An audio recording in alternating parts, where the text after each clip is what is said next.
Welcome back to Inside City Hall. Ever since Congressman Vito Fossella chose not to run for re-election after he was arrested for drunk driving, local Republicans have been looking to regain his seat, which encompasses all of Staten Island and parts of Brooklyn.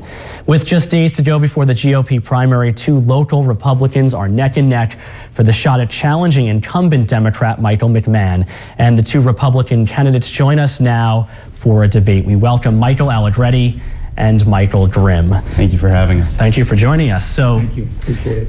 My first question, I'll start with you, Mr. Allegretti. One of the issues that seems to have gotten a lot of attention in this race is a photograph of your opponent, Michael Grimm, in uniform. It seemed to come to a head in the last couple of days. You have sent a letter to his campaign. Explain to me what the issue is. Well, the issue is very simple. There are numerous citations and ribbons on your uniform, Michael, which and we're looking at it right now, I should point out. We see just today the Army, the Navy, the Marines have all said you're not entitled to certain citations and ribbons. And the real issue is, why aren't you saying why you used this photo? You knew for 10 years that you didn't earn these awards. Why not take another photo? Why misrepresent? It's actually very simple, and let me correct the record. I spoke to several reporters and told them exactly why. You've seen the newspapers. Yeah. So when you say that I haven't answered the question, that's just not true. Here's the reality. Had you ever served in uniform even once in your life, you would know that especially after a campaign like Operation Desert Storm, you come back and sometimes there's no record of your ribbons and medals. Right. So you rely on your commanding officer. But Michael, my commanding officer told me what I rated. You've said that since 2000. That's right. That's when those were not right. Why not take another photo? There was no other photos. You had your uniform. No, there are no other photos from that time, that back in 1991. But you could obviously just take another photo in your uniform. Now, presently, that would be ridiculous. I'm no longer in the military. So is that the only photo you had? That's the only photo in my dress booze, absolutely. And at the time, I want to make this very clear. At the time that I wore that uniform, I was rated to wear those ribbons based on my commanding officer. There was no error at that time. Who is this commanding officer? Major Caldwell, as I had said many times. His full name? Major Caldwell. We need to know his name. No, you really don't. Here's the reality. These are unit citations. These are unit citations. And you know what's upsetting is that I served our country. I stepped up for that, and I've said that repeatedly. But I also served in combat. And I was recognized for valor with a battlefield promotion. Yes. Okay, I risked my life. I came back and I wore the ribbons and medals that my commanding officer told me to wear.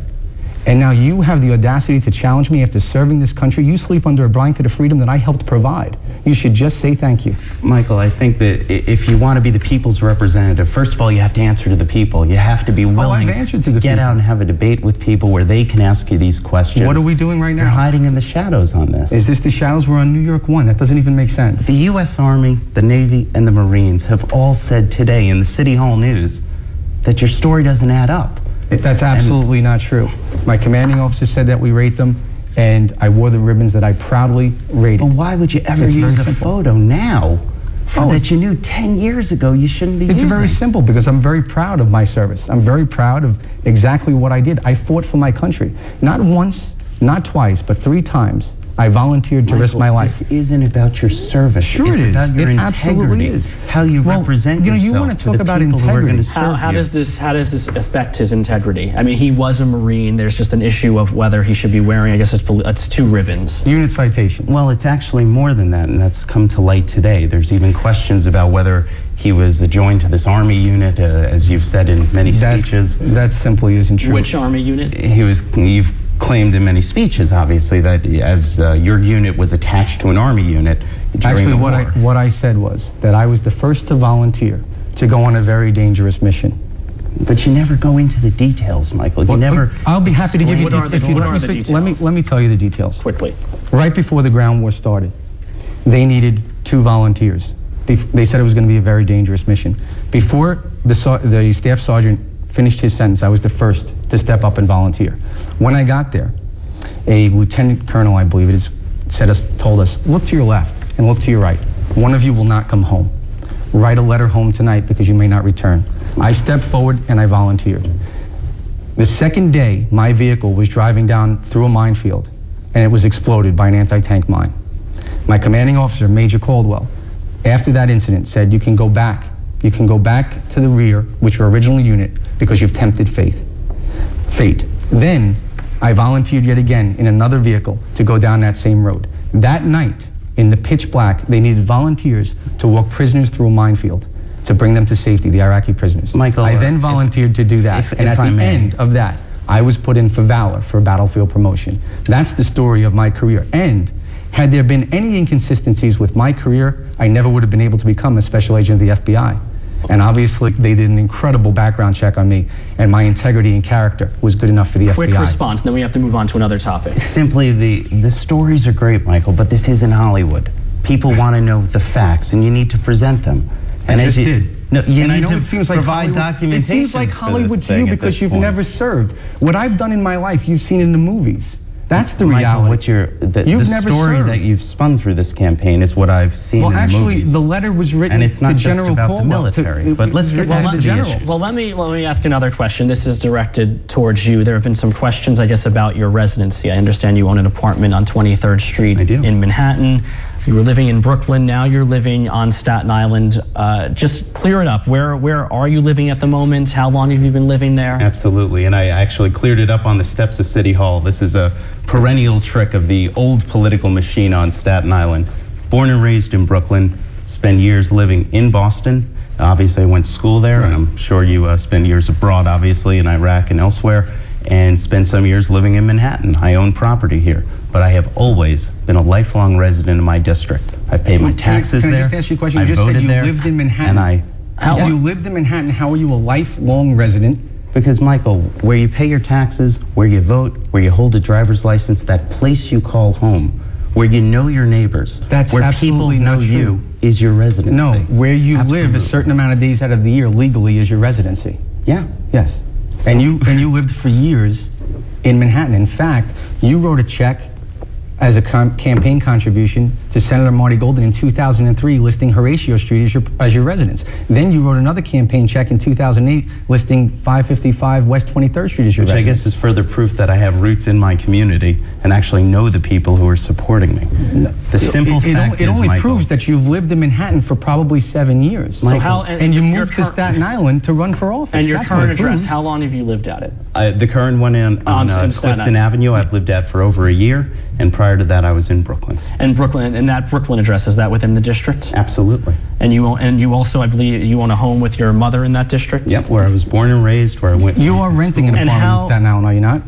Yeah. Like a lot of people, I wish that I could buy a place, but I'm not. Well, hold on a second. You wished you could buy a place. You own a luxury apartment on West 23rd Street. You have 2 trust funds. You inherited a multi-million-dollar. You're laughing. You do. You filled out. We both had to fill out. We're all. I've seen. You don't have 2. You don't have 2 trust funds. We are all feeling the pinch right now. If you buy a piece of real estate nearly as much as you. $1,000, are you going to sell it for $500? Of course not.